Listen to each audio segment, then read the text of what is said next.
तो मौका विपक्ष के लिए था, पिच विपक्ष तैयार कर रही थी छक्का मारकर, क्या प्रधानमंत्री मोदी निकल गए? अब है नहीं, देखिए, लोग जो विश्वास मत पे अविश्वास मत पे जो बहस हुई है उसका तो जो अभी विजय भाई ने विश्लेषण किया है मैं उससे पूरी तरीके से सहमत हूँ और उसको दोहराने की कोई आवश्यकता नहीं है। लेकिन आपने जो पहले सवाल पूछा था जिसका प्रदीप जी ने जवाब दिया, उस पर मेरी एक राय है, वो मैं आपके साथ साझा करना चाहूँगा। मेरा मानना है कि इस 2014 और 2019 के बाद में 2024 में परिस्थिति बिल्कुल बदली हुई होगी और उसका एक ही कारण होगा कि बीजेपी की सरकार के खिलाफ या एनडीए की सरकार के खिलाफ एक प्री पोल अलायंस है। ये 2014 में था ना 2019 में था। ये एक महत्वपूर्ण बात है, बहुत महत्वपूर्ण बात है और भाजपा इसके महत्व को हमसे ज्यादा अच्छी तरह समझती है। भाजपा ने एनडीए एक प्री पोल अलायंस के रूप में बनाया था, उसका फायदा भाजपा को लगातार हुआ है। भाजपा के खिलाफ जब उत्तर प्रदेश में पहला प्री पोल अलायंस बना, जब वो राम जन्मभूमि आंदोलन की लहरों पर सवार थे और कह रहे थे हमने हिंदू विजय दिवस बनाया था, उस प्री पोल अलायंस ने भाजपा को बहुमत में आने से रोक दिया था। तो प्री पोल अलायंस जो चुनाव से काफी पहले बनता है वो नुकसान पहुंचा सकता है सत्तारूढ़ पार्टी को। ये एक स्थापित तथ्य है, भाजपा को अपने तजुर्बे से भी इस बात को पता है। तो भाजपा में जो भी बेचैनियां दिख रही हैं, जो भी थोड़ा विचलित वो लोग लग रहे हैं या जो अतिरिक्त आक्रामकता दिखाई पड़ रही है, उसके पीछे ये एक बहुत महत्वपूर्ण कारण है। उसमें भ्रष्टाचार अब जो ये आक्रामकता दिख रही है, ये मध्य प्रदेश में आरोप लगते हैं कि जी ये चिट्ठी फर्जी, वो आदमी नहीं मिल रहा है, कौन है क्या है, पर 41 जिलों में एफआईआर कर देना या करवा दी जाना, इसको आप कैसे देखते हैं? और इसमें देखिए, मैंने कर्नाटक का तो जिक्र किया, कर्नाटक के नतीजे 13 मई को आ गए थे।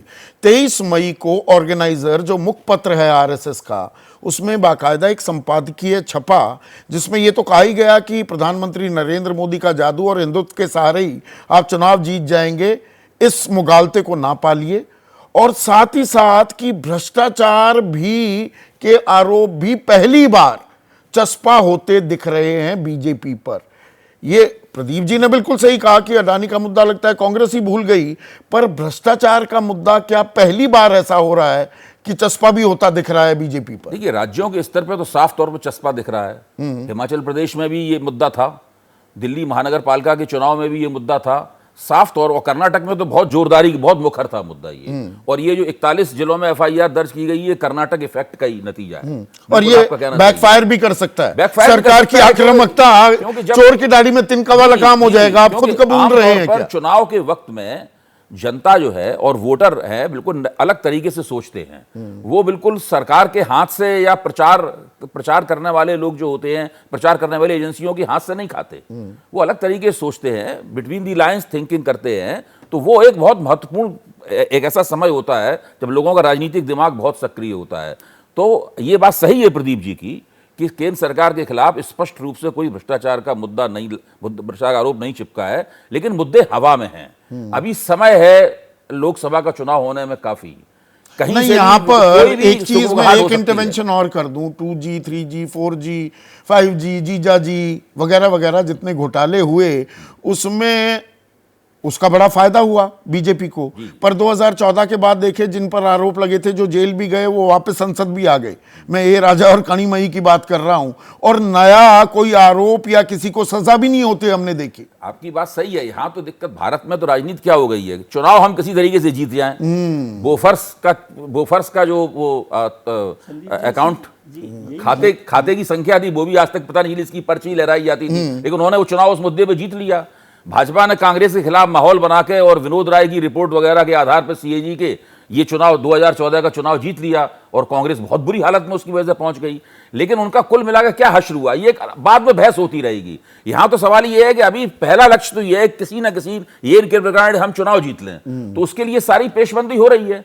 मेरा कहना यह है कि इन सब बातों के बावजूद मेरी समझ में तो सबसे ज्यादा महत्वपूर्ण परिस्थिति का बदलाव यह है कि भाजपा को 2019 में एक चुनाव पूर्व गठजोड़ का सामना करना नहीं है। दूसरे नहीं करना पड़ा, अब करना पड़ेगा। अविश्वास प्रस्ताव के बाद जब वो लोग मुंबई में मिलेंगे तो उनकी संख्या और ज्यादा होगी। जयंत चौधरी ने कह दिया कि हम एनडीए के साथ नहीं है, हम आपके यहां आ रहे हैं, हम वहां मुंबई जा रहे हैं। जो भारत राष्ट्र समिति है, हालांकि तेलंगाना में वो कांग्रेस के साथ लड़ रही है, लेकिन उसने मल्लिकार्जुन खड़गे को बधाई दी है कि आपने बंगलोर में बहुत अच्छा काम किया और हम विपक्ष की एकता के साथ में हैं। वहां जैसी चुनाव खत्म होगा वो लोग भी इस मंच पे आ जाएंगे। तो उन लोगों की संख्या लगातार बढ़ती जा रही है। और नवीन पटनायक को उनके सांसदों ने कह दिया, हाँ, ये आपने क्यों समर्थन कर दिया है। जी। तो इसका परिणाम कोई भाजपा के खिलाफ जाएगा या भाजपा हार जाएगी ये मैं नहीं कह रहा हूं, नहीं, लेकिन परिस्थिति जैसे ही घड़ी का काटा दोपहर 2:30 पे आए, बबीता जी का दिल सास बहू साजिश के लिए मचल जाए। और ये है इनकी बहू, पूरे दिन ऑफिस की टेंशन हो जाए गॉन जब ये करें अपना फेवरेट शो फ्री टाइम पे ऑन। इनकी तरह आप भी देखिए अपना फेवरेट शो अपने टाइम पर और डाउनलोड कीजिए एबीपी लाइव ऐप अपने स्मार्ट टीवी पर।